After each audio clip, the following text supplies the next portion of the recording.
ما قررت ان انا ارجع مصر هنا في فتره العلاج بتاعتي. يمكن النادي الاهلي ممكن يكون عارف موقفي والناس كلموني، وده شرف كبير طبعا لاي لعيب في مصر ان يجيله النادي الاهلي. انا ساعه ما الناس كلمتني انا كنت مرحب طبعا، وشرف لاي حد ان يلبس تيشيرت النادي الاهلي ويكون موجود داخل النادي الاهلي. والحمد لله ان انا موجود دلوقتي في النادي الاهلي. لسه جماهير النادي الاهلي، لا طبعا مهما اتكلم على جمهور النادي الاهلي دايما بصراحه الناس مش سايبيننا من اول معسكر النمسا. يعني انا من اول معسكر النمسا لحد اخر معسكر في الامارات الناس بصراحه في ظهرنا، الناس دايما سبورت لينا، دعم لينا. لا خالص والله، ده شرف طبعا كبير ان انا اكون موجود في النادي الاهلي ولابس تيشيرت رقم 22 طبعا كابتن محمد ابو تريكه. ان الواحد مهما يتكلم طبعا كابتن محمد ابو تريكه مش هيعرف طبعا هيقول ايه ولا ايه. ده كان دافع ليا ان الرقم ده زي ما هم قالوا لي في الاول الرقم ده كان هيبقى تقيل عليك، فانا قلت لهم لا، انا عايز الرقم ده خلاص. الرقم ده ان شاء الله باذن الله هرجعه تاني ان شاء الله. بالعكس هو مديني دافع طبعا، وان شاء الله باذن الله الفتره الجايه اقدر اقدم مستوى طبعا يليق باسم النادي الاهلي. يا ريت يا امام تقدر تيشيرت النادي الاهلي اللي انت لابسه، وتقدر رقم الاسطوره محمد ابو تريكه اللي انت فعلا كنت عايز تلبسه، وتعمل نفس اللي هو عمله وتحقق انجازاته. اولا الف مبروك برونزيه كاس العالم للانديه والسوبر المصري مع النادي الاهلي. قدامك بقى بطل دوري ابطال افريقيا السنه دي مع النادي الاهلي، وان شاء الله كاس السوبر الافريقي، ده غير طبعا البطولات الكتير اللي احنا بنشارك فيها. انا عارف انت ما كنتش تعرف حاجه عن البطولات دي، بس مع الاهلي هتعرف. في حاجه اخيره عايز اوجهها قبل ما اختم موضوع امام عاشور. عايزين طبعا كاهلاويه نوجه الشكر للكابتن محمود عبد المنعم كهربا، اللي دايما بيقف مع اي حد. مفيش لاعب سواء مصري او غير مصري الا دايما بيطلع يشكر في كهربا وبيقول لك هو اللي بيقف معايا. ده يبين لك قد ايه البني ادم ده نضيف. صلى على النبي وعلى افضل الصلاه والسلام. في البدايه لو مش مشترك في القناه انجز اشترك دلوقتي حالا عشان يوصل لك كل جديد. الاهلي يحسم صفقه عمر كمال عبد الواحد، تعالى نسمعها من الاستاذ عادل القيعي الاول ونكمل بقيه فيديوهاتنا. كويس انك فتحت الموضوع ده تاني. يعني ليه؟ يعني وان كان الامر قد تم تكليفي بالتواصل مباشره مع دكتور وليد في البدايه وحطينا الملامح، وبعدين كل ما الامور يجد فيها جديد وتقف شويه يحصل اتصال تجري في مسارات اخرى، وايضا باتفاق واحترام شديد لتحقيق رغبات نادي فيوتشر، وايضا الالتزام امام النادي الاهلي بتحقيق رغبه نجم كبير في فيوتشر انه يجي النادي الاهلي. عمر كمال عبد الواحد. عمر كمال عبد الواحد. ناس كتير تقول لك يا جماعه ده اخر لا، احنا بنتعامل يا جماعه، قلنا الاحترام. احنا بنبني جسور تواصل ومحبه وعلاقات سليمه مع نادي مودرن فيوتشر. الف مبروك للنادي الاهلي انضمام عمر كمال عبد الواحد رسميا لصفوف الفريق. دي تاني صفقات الاهلي الشتويه بعد ضم المهاجم الفلسطيني وسام ابو علي. وسام ابو علي نتمنى ان هو يكون اضافه قويه طبعا، هو عمر كمال عبد الواحد للنادي الاهلي. الناس دي يا جماعه ان شاء الله تصنع التاريخ لنفسها مع النادي الاهلي قبل اي شيء. تعال نسمع بقى الاستاذ او الكابتن طارق يحيى بيقول ايه. صعوبة شديدة في عمر كمال عبد الواحد يلعب في النادي الأهلي. يا راجل عنده صعوبة والله. عنده ايه؟ صعوبة انه يلعب طبعا. هيلعب ويلعب سهل. يلعب مكان مين؟ أو على مين؟ عندك محمد هاني ده كابتن طارق يعني بيدينا يا جماعة، محمد هاني حتة وعندك صعقة توفيق صغيرة كده. أكرم توفيق، اتنين جامدين جدا. ايوه بس هو هيعاني اكرم ممكن. هنا. والله يا كابتن طارق انا عارف ان القلم كان تقيل عليك شويتين ثلاثه يا كابتن طارق. ايه اللي يلعب مكان مين؟ انت شايف عمر كمال عبد الواحد مثلا بيلعب في باك رايت بس او ولا بيلعب في اكتر من مركز؟ عمر كمال عبد الواحد لاعب جوكر بيلعب في اكتر من مركز يا كابتن طارق. ده لو انت اصلا عارف مين اصلا عمر كمال عبد الواحد، بيلعب في اكتر من مكان يا كابتن طارق.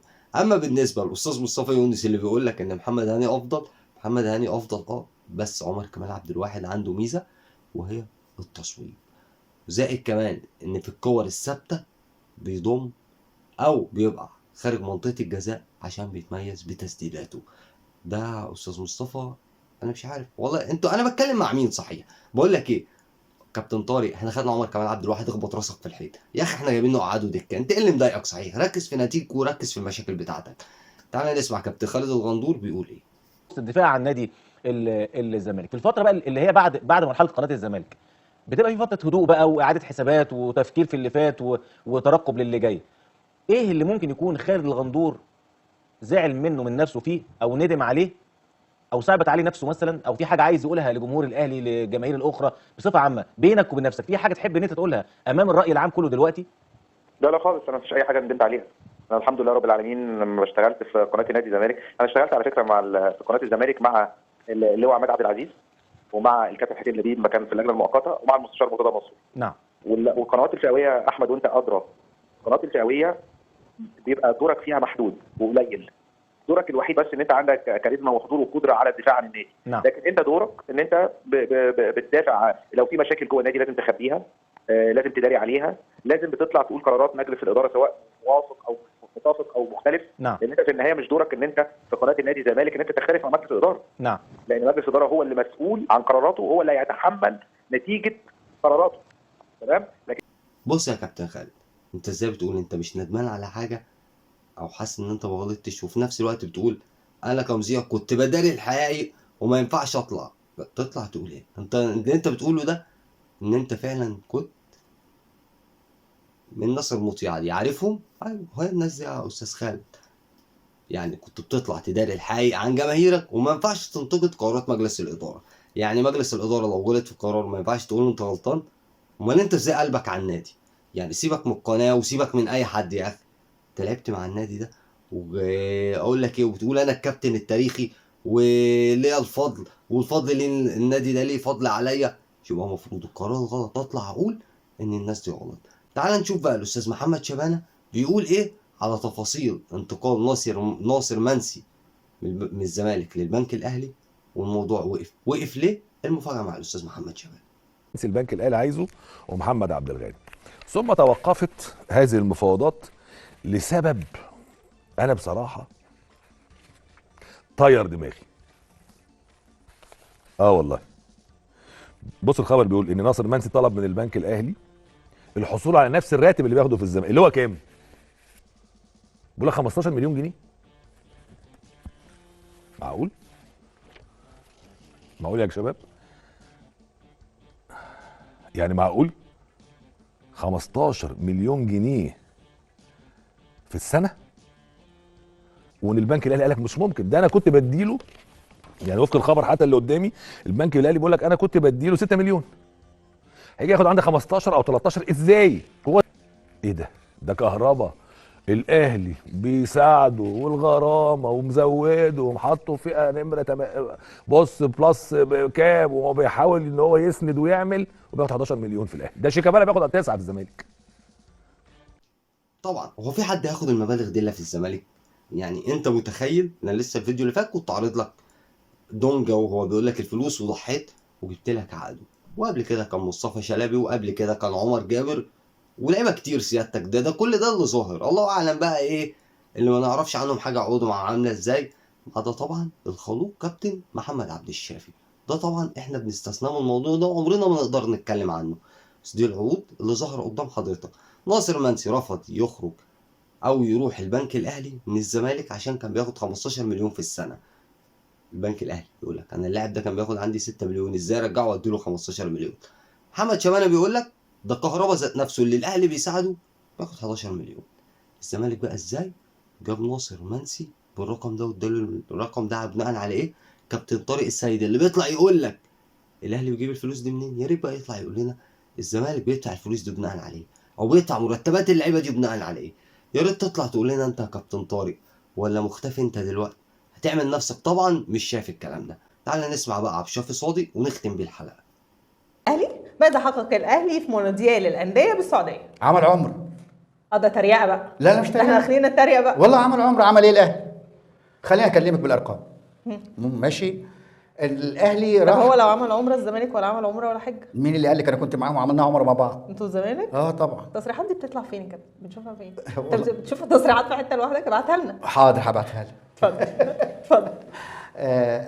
الزمالك لعبت كلها عملت عمره مره واثنين وثلاثه، وانا عملت معاهم عمره مره واثنين وثلاثه لما كانوا يلعبوا في الطائف في البطوله العربيه، والزمالك عمل واحده من اجمل مبارياتهم قدام الهلال السعودي اللي فيه مين بقى؟ كريستيانو رونالدو، ساديو ماني، ومضجج بالنجوم. الزمالك ظل متقدما على الهلال حتى الدقائق الاخيره في هذه المباراه، ولما سجل كريستيانو رونالدو هدف التعادل احتفل كريستيانو رونالدو، انا جبت هدف في فريق كبير اسمه نادي الزمالك، فاحتفل بالهدف، ولعيبه الهلال كلهم احتفلت بالهدف، لان الزمالك كان الافضل والاحسن. بص، هو الاهلي راح يعمل عمره، الاهلي راح يعمل عمره وخد برونزيه كاس العالم للانديه، وانا مش هجادلك. عارف ليه مش هجادلك؟ لان انت بعد ساديو ماني وكريستيانو رونالدو بيلعبوا في الهلال السعودي، فاللي انت بتقوله ده انا مش هرد عليك بيه، والله ما عارف اقول لك ايه. يعني انت شايف ان الزمالك تعادل مع الهلال السعودي في البطوله العربيه، وكريستيانو رونالدو لاعب الهلال السعودي كان فرحان، وجماهير الهلال السعودي كانت فرحانه، وماني ما عرفش يعمل حاجه؟ ماني لاعب الهلال السعودي ما عرفش يعمل حاجه قصاد الزمالك.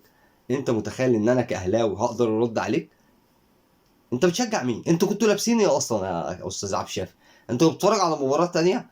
اقول لك على حاجه، خليك في اللي انت فيه. انت فعلا اثبتت ان انت ما ينفعش الا تكون في قناه الزمالك مع الناس اللي كانوا معاك، واظن دي خطوه نجاح حسين لبيب ان انتوا قلشتوا كلكم. اخبار بقى، عز الدين قناحي لاعب بالمنتخب المغربي بيقول لك منتخب مصر يمكنه تسجيل هدفا واحدا من ركله ثابته لتصبح النتيجه 1-0، ثم يسقط احد اللاعبين يمينا ويسارا حتى يصفر حكم اللقاء. انت بتتكلم عننا احنا كده استاذ عز؟ انت بتتكلم على مصر الكلام ده؟ ايا كان متفق مع المنتخب او مختلف معاه، بس انت ما ينفعش ان انت تطلع تتكلم على المنتخب المصري بالطريقه دي. وبعدين تعالى هنا، انا مخرجك مرتين قبل كده، انت نسيت ولا ايه؟ ده انا اخر ماتش ده المفروض يخلص 3 مرتاح. يعني انا مستغرب انا ازاي ما كسبتكش 3 4 5. انت بتتكلم على مين كده؟ انت جالك الجرأة اصلا ان انت تتكلم على المنتخب كده ازاي؟ مش عارف. اعلامنا بقى هيرد عليه ولا هيسكت؟ مش عارف.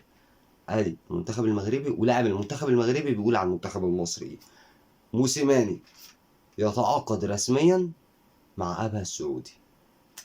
الف سلام عليك يا بيتسو موسيماني، وخليك في السعوديه شويه وشويه وهيمشوك، ودايره يا جدي موسيماني. احنا طبعا ما ننساش الايام الحلوه اللي احنا عشناها معاك، وبنتمنى لك التوفيق، بس كان نفسنا تمسك فريق كبير. انفانتينو رئيس الاتحاد الدولي لكره القدم فيفا يهنئ النادي الاهلي ورئيسه محمود الخطيب بحصول النادي الاهلي على برونزيه كاس العالم للانديه، والخبر اهو نزل الصفحه الرسميه للنادي الاهلي. ده النادي الاهلي اللي بيشرف الكره المصريه وبيشرفنا احنا كمشجعين للنادي الاهلي.